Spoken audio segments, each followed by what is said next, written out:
Sa ngalan ng Allah, ang maaway na mahabagin.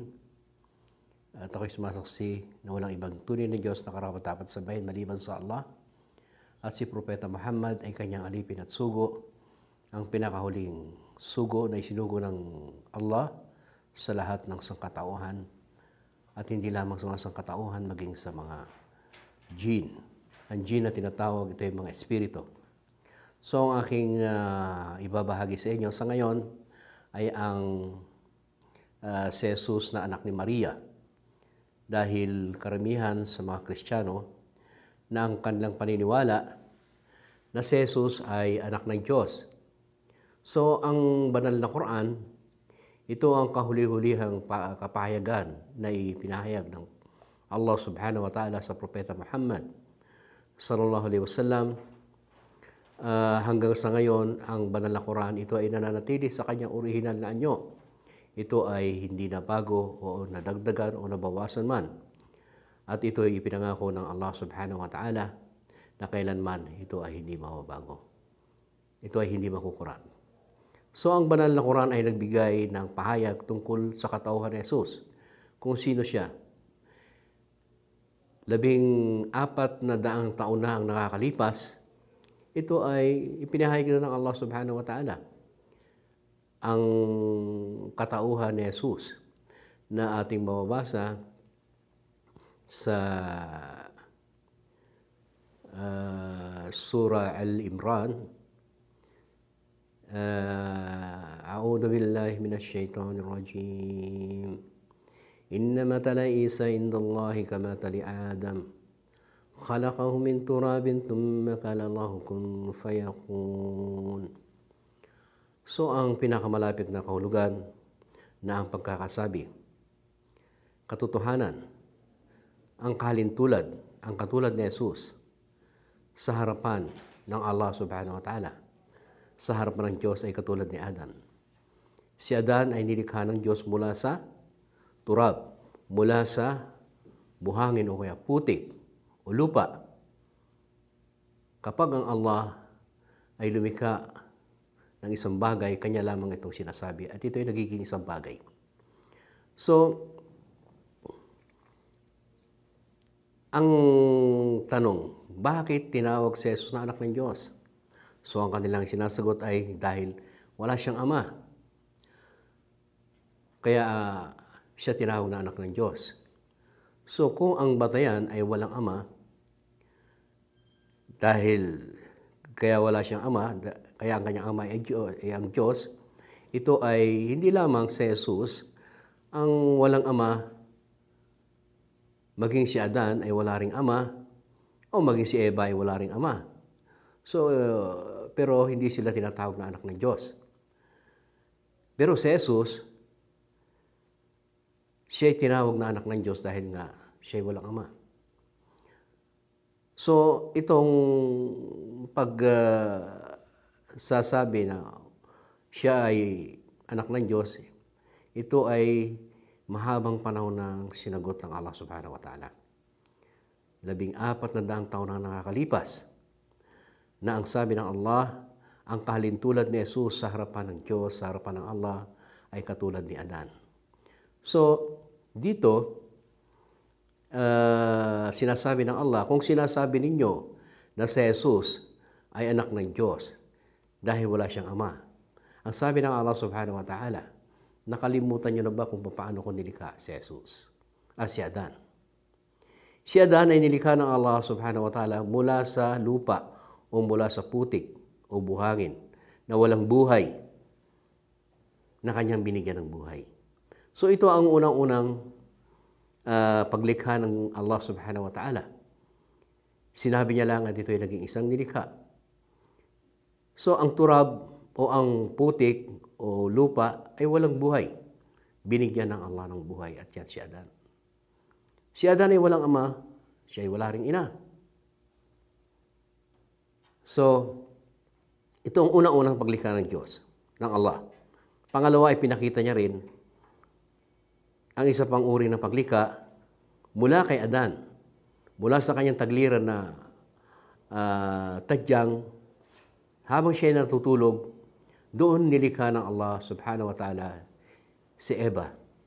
So, nung pagkagising ni Adan, meron na siyang kasama, isang napakagandang babae. At yan si Eva. So, si Eva ay walang ina. At si Adan ay walang asawa. Ito ang pangalawang uri ng paglikha ng Allah subhanahu wa ta'ala. So, ang pangatlo, muli na naman ipinakita ng Allah subhanahu wa ta'ala kung paano siya lumikha. Mula sa isang babae na tinatawag na pangalang Maria.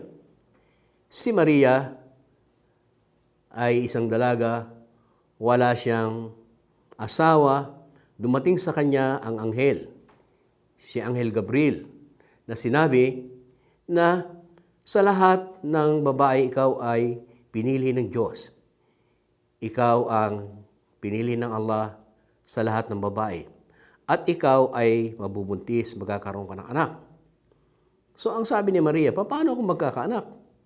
Wala naman akong nakikilalang lalaki. Dahil si Maria ay lumaki siya sa loob ng bahay. Hindi siya lumalabas. Maging ang kanyang pagkain ay nanggagaling sa langit. Na tinanong siya ni Zakaria, O Maria, saan ka kumukuha ng pagkain? Ang sabi ni Maria, ang ala nagkakaloob sa gusto niyang pagkalooban. So, kaya nung dumating si Anghel Gabriel, na ibinalita sa kanya na siya ay mabubuntis, magkakaroon ng anak. So, nagulat si Maria, paano ako magkakaroon ng anak? Paano ako mabubuntis? Wala naman akong nakakaharap na lalaki. So, sabi ng anghel, kahit na, basta sinabi ng Allah, ito ay mangyayari. Kaya siya ay nabuntis. So, hanggang sa ay nanganak at pinangalan ng Jesus. So dito, mula kay Adan, hanggang kay Eva at kay Maria, ito'y walang sexual na o pagtatalik na nangyari. Walang sexual relation. Dito, pinakikita ng Allah subhanahu wa ta'ala na sa anumang paraan ay kaya niyang lumikha. Kung ating titingnan ang mga ang universe, ang kalawakan at ang mga planeta, ito ay nilikha ng Allah subhanahu wa ta'ala. Sinabi niya lang at ito ay naging isang nilikha. So, ang pagkakalikha niya sa tao ay sa salita lamang. Kaya si Maria, wala siyang asawa, pero siya ay nabuntis dahil sa salita ng Allah subhanahu wa ta'ala. At siya ay nagkaroon ng anak, at si Jesus. Si Jesus walang ama, pero meron siyang ina. Una, walang ama, walang ina, si Adan. Pangalawa, walang ina, si Eva. Pangatlo, walang ama. At yan si Jesus. So itong tatlong ito, ng uri ng pagkakalikha, ito ay walang relasyon na pagtatalik na nangyari. Ito ay sa pamaraan sa salita ng Allah subhanahu wa ta'ala. Kaya sila ay nag-isang nilikha. Yung pang-apat, mula sa lalaki at sa babae. Meron siyang tatay at meron siyang nanay. At tayo na yon. Meron tayong tatay at meron tayong nanay. So ito, lahat ng ito ay nilikha ng Allah subhanahu wa ta'ala. Kaya, hindi marapat na tawagin mong anak ng Diyos, Jesus, dahil kung meron mang karapat-dapat na tawagin anak ng Diyos, dapat ay si Adan. Dahil si Adan ay wala siyang ama at wala rin siyang ina. Pero bakit si Jesus lamang tinatawag na anak ng Diyos? Ngayon ang tanong, sinabi ba ni Jesus na siya ay anak ng Diyos? Meron ba tayong may ipakikita mula sa Biblia na sinabi ni Jesus na siya ay anak ng Diyos? Sinabi ba ni Jesus na siya ay Diyos at yung sambahin? Wala rin tayong may ipakikita sa Biblia. Bagkus ang sinasabi ni Jesus, siya ay anak ng tao, siya ay anak ni Maria. Yan ang ating matutunghayan sa pahina ng Biblia. At ang kanyang itinuturay, sambahin mo lamang ang nag-iisang tunay ni Diyos. Katulad ng mababasa natin sa Juan 17:3. Ang sabi, ito ang buhay na walang hanggan, ang kilalanin kanila na iisa at tunay ni Diyos at si Jesus ay iyong sugo lamang. So ito ay napakaliwanag na sinabi ni Jesus. Ito ang daan patungo sa paraiso. Sa buhay na walang hanggan. Ano yun? Kilalanin kanila na iisa at tunay ni Diyos. Kilalanin mo lamang ang nag-iisa at tunay ni Diyos. At kilalanin mo rin si Jesus bilang sugo. Ganon din ang sinasabi ng Propeta Muhammad sallallahu alaihi wasallam. Sumakanya nawa ang pagpapala ng Allah. Ano ang sabi ni Propeta Muhammad? Asyhadu an la ilaha illallah wahdahu la syarika lah wa asyhadu anna Muhammadar Rasulullah. Ako'y sumasaksi na walang ibang tunay ni Diyos, maliban sa Allah, at ako ay sugo ng Allah. So anong pinagkaiba ng turo ni Jesus at turo ni Propeta Muhammad? Wala. Ang itinuturo nila, sambahin mo lamang ang nag-iisa at tunay ni Diyos. At sinabi rin sa Surah Al-Ikhlas, sa chapter yung tinatawag na kadalisayan ng pananampalataya, na ang pagkakasabi ay Kul huwallahu ahad. Sabihin mo, O Muhammad, sabihin mo sa mga tao na siya ang Allah, siya ay nag-iisa. As-Samad, walang pinagmulan, walang katapusan, walang pangangailangan. Siya ay ganap. Lam yalid, wala siyang anak. Walam yulad, walang ipinanganak mula sa kanya. Walam yakun lahu kufuwan ahad. Sa kanya ay wala makatutulad, siya ay nag-iisa lamang. So ito, ang kalikasan ng Diyos. Ang pangalan niya, Allah. Sino may sabi? Ang Allah. Hindi niya sinabi na ang pangalan niya Ama. No. Wala tayong makikita sa anumang dokumento na sinabi ng Diyos ang kanyang pangalan ay Ama. Sapagkat ang Ama, ito ay isang titulo lamang. No? So ang mga ama ay meron silang personal na pangalan. So ang Allah, ito ang kanyang personal na pangalan. At sinabi niya siya ay nag-iisa.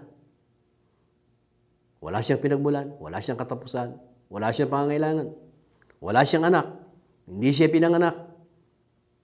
Walang sino mga makatutulad sa kanya. Siya ay nag-iisa lamang.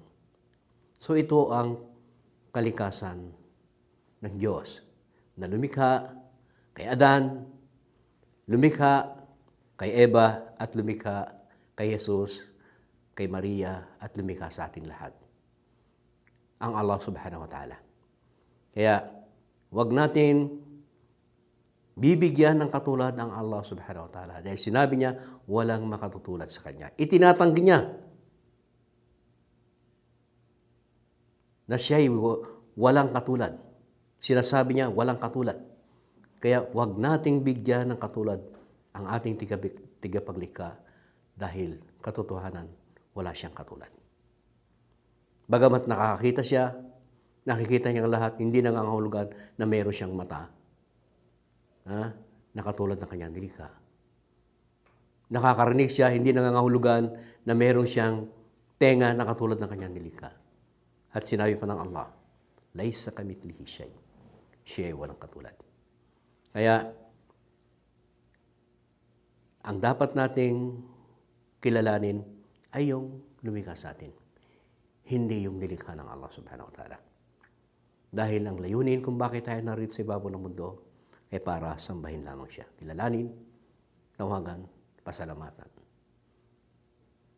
at hingan ng tulong. Ito ang kaligtasan, ang sambahin mo lamang ang nag-iisa at tunay ni Diyos. At walang iba ang yan, ang Allah subhanahu wa ta'ala.